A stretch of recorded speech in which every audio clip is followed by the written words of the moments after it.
magdududa sa magagawa ni El Shaddai. Hallelujah. Amen po ba? Amen po ba? Tingnan niyo ang ilaw mga kapatid ko. Yung ilaw niyan, pwede ako nakamali ang 20 na sinasaksakan ng ilaw na yan. 220 volts. Ang 20 na tumatakbo yan, hindi yan nagbabago. Ano man ang bumbilya na saksak yan, hindi siya nagbabago. Ganon ang Diyos, hindi siya nagbabago. Siya noon, ngayon, at magpakailanman. Kaya lang, ang bumbilya, hindi parehas sa kapatid ko.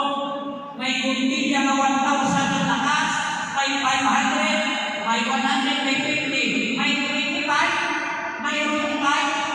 Ang tanong ay ganito, anong klaseng bumbilya ka? Baka naman bumbilya mo,